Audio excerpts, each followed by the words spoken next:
Alright, we're finally ready to put the whole 333 back into the bike frame. There's a couple of things that I did. First of all, I completely cleaned out the inside of my steering stem hub, I think you call it, with some degreaser.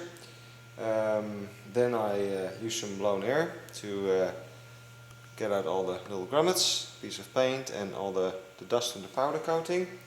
Then I put a good slab of grease on the inside, so on the race.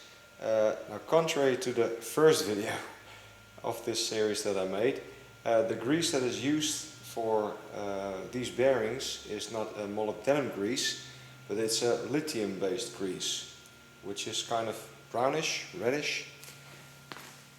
This is the lithium grease that I have. This is molybdenum, this is lithium, and this is silicon. And this is the lithium grease. Now, the tube that came with the bearing set also contained grease that looked this color. So I decided to use the grease from the kit. So I put some grease on the race, the top race and the bottom race.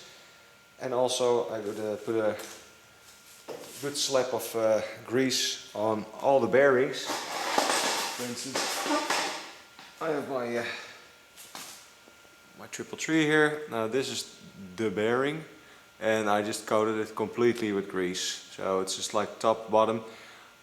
Also, I had forgotten after I checked my manual to put some grease on the dust seal. So first you have to slide the dust seal on, then grease that up, and then put the bearing on. But I had forgotten that. Wanted to look cool and stuff. You slide it on like this, but it had to be greased up. So now I just try to compensate for that by just completely covering this in a good layer of grease. And I'm going to slide this in the bottom. I might as well just do it right now. Going to slide this in the bottom, up.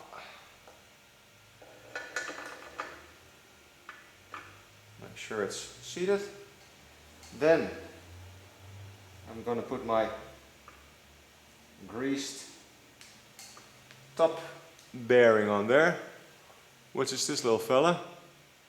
Also completely greased up, plus the dust seal. I've already got it in my hands right now. So I'll put this on top, upside down of course, so it will fit into the race. That's it. And now we'll put on the steering stem nut.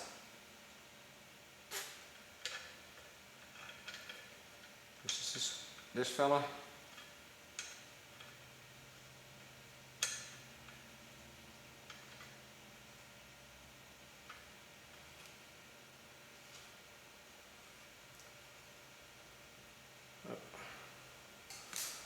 Hope it will catch.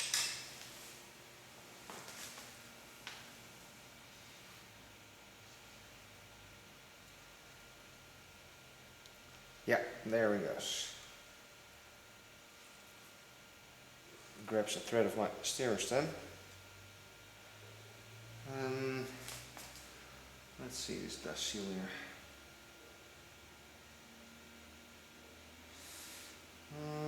How does this go? I'll have to take a look one more time here at the dust seal, because I might have to slide it in somehow a little bit into my housing. Yeah, this looks better. This looks better. So I'm just turning it again, rotating.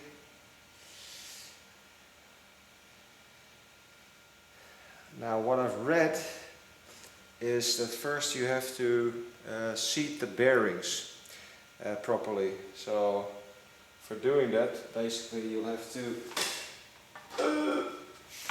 let's grab some tools here.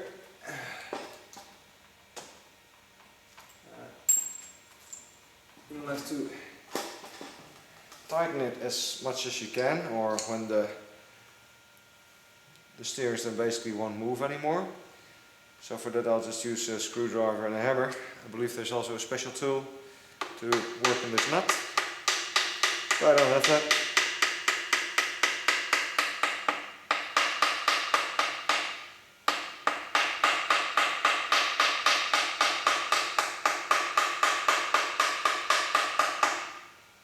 So I just tighten it so that the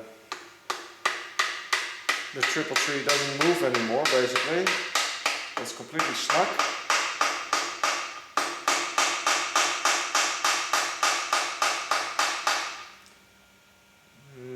Now.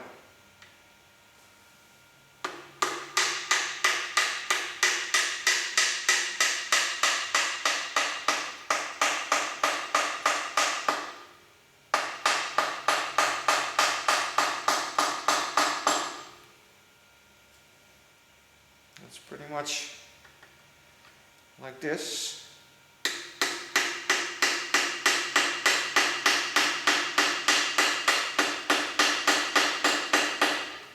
Yeah, now it doesn't move anymore. So now the bearing is seated. And then what you do is turn the nut back half a turn and then finally reseat it. So now I'm gonna loosen it up, half a turn.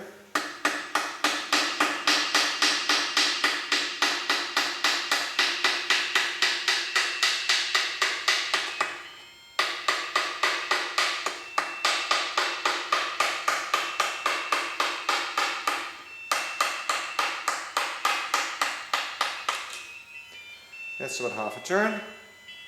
And then you finally tighten it so that well, the triple tree moves freely, yeah, and smoothly, basically. If you would have ball bearings, basically there should not be any preload on the ball bearings. It should move completely freely.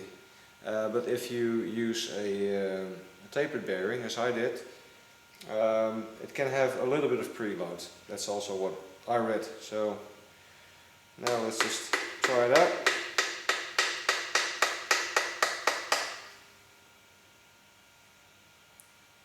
Also, after you put in your forks, there will be more pulling on these bearings, so the whole set will be a bit looser. So that's why you should not be afraid to make it nice and snug, because it will free up eventually.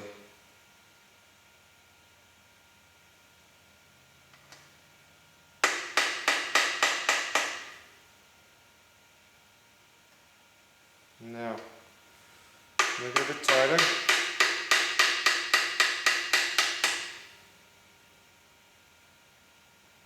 Yeah, I'm pretty happy with this, I think. Wait.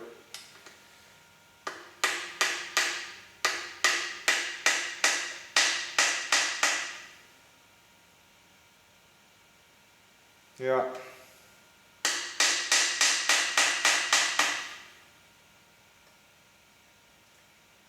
Yeah, this will be it. Up. And the final thing you do is put on your upper bracket. There's supposed to be a torquing of 0.5. What is it again? Kilograms per meter. If you use a torque wrench. Now when you put on your upper bracket, on this one there's a torque of 12 kilograms. So this is on pretty tight. Now I don't know who has invented this type of connection. The thing is with this triple tree is that the upper bracket can move freely. Now you think any person in his right sense of mind would make it so that the upper bracket would only shove in one way, so that the upper bracket and the lower bracket are always parallel. But hey, on this bike that's not the case. So what I've had before was that, for instance, I had a little crash on a parking lot, and then the lower bracket and the upper bracket were not parallel anymore. So then my forks were all slanted, and then my wheel was all slanted, and my steering wheel was all slanted, so I had to ride home in a very awkward position. But just because this can apparently move freely, it's not the way I would design it, but it is how it is. So basically what I'm going to do now is I'm going to put on the upper bracket. I'm going to put on my washer. Now, put the nice side up.